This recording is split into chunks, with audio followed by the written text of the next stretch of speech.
Voilà, on précise donc que ce n'est pas à la ministre de la Culture de décider si les fréquences sont renouvelées ou pas, c'est à l'Arcom. André Berkoff, CNews gêne ? Quand j'entends le mot culture, je sens ma censure. Non, c'est quand même assez hallucinant sa déclaration. Allons en dehors de CNews. Et depuis quand le ministère de la Culture décide ? D'abord, je pensais que l'Arcom, enfin j'espère, est une institution indépendante. Première chose. Deuxième chose, alors ça c'est formidable, c'est le côté Tartuffe is alive and well and living rue de Valois au ministère de la Culture. Attendez, on va regarder les débats contradictoires sur un certain nombre de chaînes. On ne les nommera pas. Que ce soit sur le narratif Covid, que ce soit sur le narratif Ukraine et autres, on peut quand même faire des bilans très intéressants. Et pourquoi C8 et CNews ? Non mais pourquoi ? Pourquoi on ne parle pas ? Faisons un bilan, mettons tout sur la table et regardons les débats entre guillemets contradictoires où il y a des chaînes où il n'y a qu'un seul point de vue. Donc tout ça n'est pas sérieux et tout ça, franchement... C'est ça qui est plus grave. Je pense, vous savez, l'ORTF, il y a 50 ans, la voix de la France. On n'avait pas le droit, il y avait le fil rouge entre Alain Peyrefitte, ministre de l'Information, et la direction. Est-ce qu'on va vers ça ? Est-ce que c'est ça l'idée ? C'est quand même très surprenant de reprocher à CNews de ne pas avoir de débat contradictoire. Alors quand même, je pense que c'est la chaîne où il y a le plus de débats aujourd'hui dans le paysage audiovisuel français. Elle a reproché également à Cyril Hanouna d'avoir osé dire qu'il était pour la privatisation de France Télé, ce que je trouve assez surréaliste de reprocher ça, parce qu'on a le droit encore d'avoir des avis, on a le droit de les exprimer, on a le droit que les gens soient d'accord ou pas d'accord. Sur France Télévisions, du point de vue de la pluralité. Mathieu Slama, qui aura forcément un avis différent. Oui, alors évidemment, moi déjà, une fois n'est pas coutume, je vais défendre le gouvernement. Alors je crois que vous êtes membre de la majorité, voilà, donc ça va vous faire plaisir. D'abord, moi, il n'y a rien de choquant dans ce qu'elle a dit. Moi, j'ai regardé avant de venir donc, son intervention. C'est une intervention tout à fait normale. Elle est complètement dans son rôle, en disant en rappelant les attributions de l'Arcom, le rôle de l'Arcom, les missions de l'Arcom, notamment sur le respect du pluralisme, de la pluralité des débats. Sur la question aussi, j'ai bien aimé son intervention sur la question sur les procédures judiciaires, de traiter ça avec mesure, parce que vous savez que moi, c'est un de mes grands combats, donc j'ai trouvé ça formidable qu'elle rappelle ça. Et je trouve qu'elle est tout à fait dans son rôle de rappeler les règles déontologiques du journaliste, parce que les médias, oui, évidemment, il y a la liberté d'expression, et je suis un défenseur de la liberté d'expression, mais il y a aussi une déontologie journalistique. Il y a aussi une déontologie journalistique. Pourquoi C8 et CNews, monsieur Slama ? Ce que je dis simplement, c'est qu'elle a raison, et pourquoi elle cible C8 et CNews ? Parce qu'il ne vous aura pas échappé qu'il y a une décision de l'Arcom sur une polémique sur l'émission C8 de Cyril Hanouna. Donc elle était interrogée dans ce cadre-là, parce que c'était hier que cette annonce a été faite, donc c'était aussi dans le cadre de l'actualité. La décision a été connue l'après-midi, elle a été interrogée le matin sur France Inter. D'accord, en tout cas, il y avait aussi cette décision-là, mais en effet, vous faites bien de me corriger là-dessus si je me trompe dans la chronologie. Et dernière chose, oui, évidemment que la question de la pluralité des débats, elle est importante. Que oui, sur CNews, la pluralité des débats, il faut le dire, elle n'est pas toujours respectée. Ah bon ? Oui, bien sûr. Que sur CNews, quand même, c'est beaucoup la droite et l'extrême droite qui s'expriment, et c'est vrai que la gauche a beaucoup moins la parole. Si, là, vous voyez, j'ai la parole, mais c'est vrai que dans beaucoup d'autres émissions, Mathieu Slama, il y a quand même un traitement idéologique qui est quand même assez partial. Et je trouve que c'est normal. Non, mais vous parlez. Je finis juste sur un point, c'est que l'Arcom, c'est normal que l'Arcom se penche là-dessus. Je trouve que c'est assez démocratique. Pardon, Mathieu. Elle n'a pas outrepassé ses droits. C'est extraordinaire. C'est le rôle de l'Arcom, c'est tout. Les cris d'orfraie de Mathieu Slama sur la droite et l'extrême droite. Dites-moi, dans le service public. Dans les services publics, parce que vous êtes un intellectuel soi-disant, vous devez avoir 2 poids 2 mesures.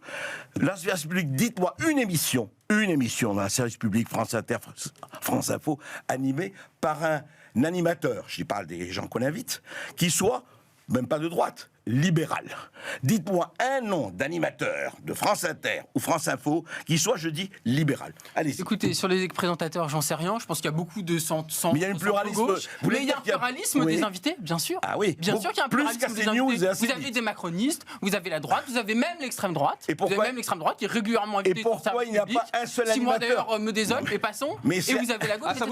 Mais attendez, c'est intéressant ça. Oui, bien sûr. Non, mais ça c'est très intéressant. Ça vous désole qu'il y ait des gens du Rassemblement National ou des Éric Zemmour qui sont invités sur le service qu'on leur public. donne trop la parole, oui, bien sûr. Je trouve que ça contribue à banaliser des paroles qui sont pour moi en fait, c'est ça votre conception de la liberté. Ma conception de la liberté, c'est qu'on donne la parole à tout le monde, en effet, sauf au Rassemblement national. Mais il y a des paroles qui sont beaucoup plus dangereuses que d'autres. Bien sûr. Et qu'en banalisant la parole d'extrême droite, évidemment, on crée quelque chose qui est très dangereux démocratiquement. Juste, et je vous donne la parole, Stéphane. Juste dans un instant, je vous précise que CNews, comme toutes les autres chaînes, on doit rendre et on est comptabilisé chaque semaine, chaque jour, chaque mois sur les temps de parole qui sont donnés à la droite, à la gauche, etc. Et on n'a pas de problème de ce côté-là. Et d'où le rôle de l'ARCOM. Mais juste, on n'a pas de problème. Quand vous dites on donne plus la parole à la droite ou l'extrême droite, je suppose que vous ciblez le Rassemblement national avec ces mots-là. Moi, je peux vous dire ou le Reconquête. Ou Reconquête. Je peux vous dire qu'on n'a pas de problème avec l'ARCOM de ce côté-là. Donc on donne la parole à tout le monde et c'est pas à la ministre de se mêler de ça. C'est à l'ARCOM. Qu'elle laisse faire l'ARCOM. Et c'est ce qu'elle fait.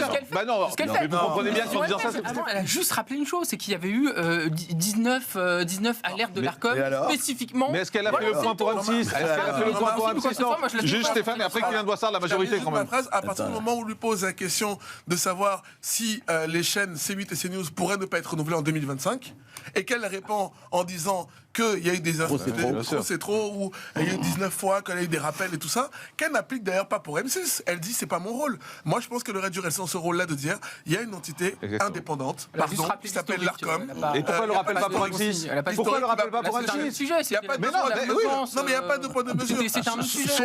Mais non, c'est le renouvellement des fréquences, c'est exactement le même sujet. Soit elle dit, moi dans ma ligne, je suis pour l'indépendance, je soutiens cet organisme indépendant qui s'appelle l'ARCOM, qui a ce rôle de régulation et qui va décider si M6 doit être renouvelé comme C8 et CNews.